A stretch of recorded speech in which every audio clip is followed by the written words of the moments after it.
Bueno muchachos, entonces empezamos con el método. ¿Qué nos dice el método? Listo. La primera cosa que hay que hacer para hablar del método es utilizar una nomenclatura. O sea, aquí se le coloca nombre a cada una de las barras de una manera diferente o de una manera especial, ¿sí? Hay que seguir el método, porque si no seguimos el método nos podemos confundir, ¿sí? Entonces, ¿qué nos dice? Primero, nomenclatura. ¿Cómo se le coloca el nombre a las barras? Ustedes escogen, pueden partir desde cualquier lugar. Pueden empezar acá, pueden empezar acá, acá, en cualquier lugar. Pero se empieza del exterior. El exterior de la cercha es lo primero a la que se le da nombre. Y la condición es que usted coloca una letra entre cada una de las fuerzas.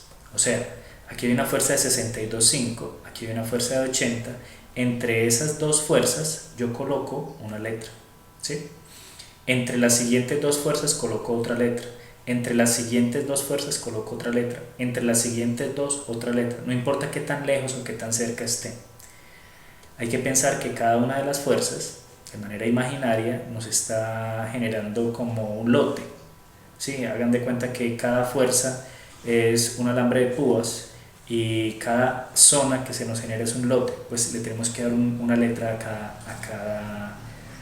a cada lote de esos que se generan. Entonces yo voy a empezar por acá, ¿sí? Le voy a dar la letra A. Entonces como empecé por acá, tengo que seguir en el sentido de las manecillas del reloj, ¿sí? Entonces yo empecé acá, el sentido de las manecillas del reloj es este. Entonces debo seguir acá, luego acá, luego acá, luego acá y así sucesivamente. Entonces siempre entre fuerza y fuerza. Entonces ahí coloco A, aquí vendría B, la siguiente sería C, la siguiente sería D, ¿sí? O sea, miremos lo que estamos haciendo. Entre 80 y 72 B, entre 72 y 50 todo esto se llama C, toda esta zona de acá se llama C. Entre 50 y 20 toda esta zona se llama D. Entre 20 y 35 toda esta zona se llama E y así sucesivamente. Ahí terminamos, ¿sí? Y una vez terminamos de numerar externamente, empezamos a numerar internamente tratando de seguir el mismo sentido en la medida de lo posible. Entonces H, I, J y K. ¿Listo? Muy bien, ahí ya le dimos nomenclatura, ya ese es el primer paso, ya le dimos nombres. Segundo paso, polígono de fuerzas externas. ¿Cómo hacemos nosotros para crear un polígono de fuerzas externas? Entonces aquí ya empieza a entenderse que este método es un método gráfico. Al ser un método gráfico ustedes tienen dos opciones para hacerlo. Una es hacerlo con escuadras. ¿A qué me refiero hacerlo con escuadras? A que todo lo demás que viene, por ejemplo la creación del polígono de fuerzas, es dibujar un polígono. Ustedes lo pueden dibujar con escuadras en proporción, o lo pueden dibujar en AutoCAD. Obviamente el dibujo en AutoCAD es mucho más preciso que el dibujo con escuadras y les va a dar resultados mucho más precisos. Sin embargo, si lo quieren hacer con escuadras también se puede hacer. Vamos a entender cómo se hace ese polígono de fuerzas externas. Entonces, primero, miremos dónde está ubicada la letra A. Está acá. Para ir de A a B, yo tengo que pasar por una fuerza de 80 que va bajando. Entonces, yo coloco mi punto A por acá arriba, coloco punto A y dibujo una línea hacia abajo que me mide 80. Entonces, algunos alumnos dirán, profe, pero es que 80 centímetros en ese espacio tan pequeño, pues no nos va a caber. Bueno, entonces no lo haga de 80 centímetros, hágalo de 8 centímetros. O sea, coja todas las fuerzas y divídalas en 10. Pero eso sí, cuando usted vaya a sacar las fuerzas internas de las barras, las tendrá que multiplicar por 10. Eso se lo explico más adelante. Pero entonces, usted puede dibujar acá 8 centímetros o puede dibujar 80 centímetros, como usted quiere, ¿sí? Lo más interesante es mantener la proporción, ¿sí? Este es un ejercicio en donde se debe cuidar la proporción, ¿sí? Los ángulos y la proporción. Entonces, yo coloco aquí mi punto A y a partir de ese punto A voy a dibujar 80, una línea de 80 hacia abajo. Entonces mido 80 o mido 8 centímetros, lo que ustedes quieran. 80 en AutoCAD es muy fácil de medir, usted línea, comando línea y 80, ¿sí? U 8 centímetros. Luego, en donde dibujo la línea y en donde termine esa línea de 8 centímetros o de 80, coloco el punto B. Ese ya es mi punto B. ¿Listo? Entonces ya dibujé esta parte del polígono de fuerzas externas. Ahora me vengo para acá y digo, para ir de B a C, yo tengo que pasar por una fuerza de 72.5 que va hacia arriba. ¿Listo? Entonces yo estoy parado aquí en B.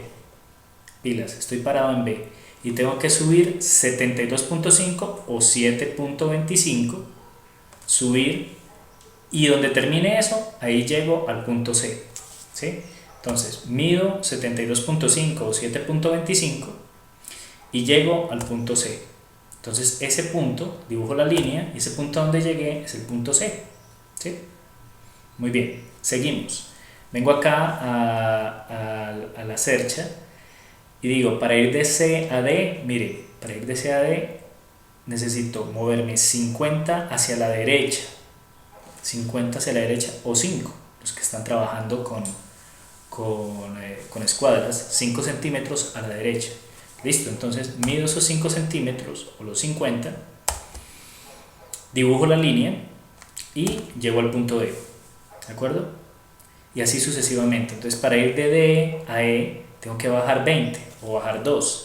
Mido 20 o mido 2, dibujo la línea y ese es mi punto E. Listo, para ir de E a F tengo que bajar 35.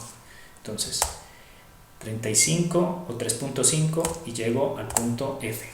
Muy bien. Y finalmente, ya casi voy a terminar, para ir de F a G me tengo que devolver 50 hacia la izquierda. Entonces, para ir de F a G, 50 hacia la izquierda, ¿sí? Y llego al punto G. Del punto G al punto A, yo tengo 62.5. O sea, de aquí a acá debe medir 62.5 desde G hasta A. Y si no mide 62.5 es porque el polígono está mal.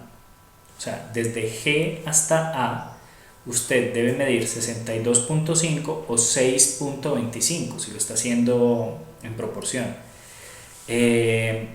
Si le da, entonces su polígono de fuerzas externas está bien. Si no le da, muy probablemente hay un cálculo mal hecho en las reacciones, ¿sí? Listo, ese es el segundo paso y ese es el polígono de fuerzas externas. Ahí ya quedaría explicado cómo se hace el polígono de fuerzas externas. Preguntas. Cuando una pregunta muy típica es, profe, ¿y qué pasa si la fuerza no está ni horizontal ni vertical, sino la fuerza está inclinada? Bueno, si la fuerza está inclinada, usted tiene que hacer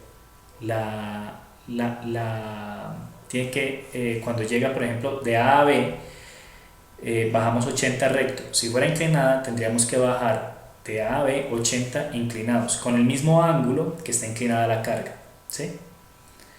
Entonces, hay que transportar aquí las cargas exactamente con el mismo ángulo. Aquí, como están horizontales y verticales, pues no es problema. Generalmente están horizontales y verticales, entonces no va a haber problema. Pero si acaso llega a aparecer una fuerza inclinada, hay que transportarla en el polígono de cargas como si estuviera inclinada con el mismo ángulo. Por ejemplo, si el ángulo es 45, tendríamos que traerla aquí a 45 grados. ¿De acuerdo? Muy bien. Eso es lo que tiene que ver con el polígono de fuerzas externas. Ahora, el siguiente paso es crear el polígono de fuerzas internas. Ese se lo voy a explicar en el siguiente video.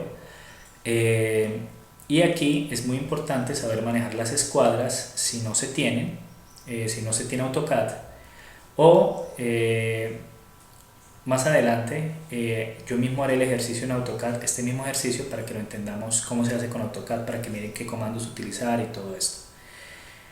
Bueno, entonces en el siguiente video les explico ese tercer paso, que es cómo hallar el polígono de fuerzas externas. internas, perdón.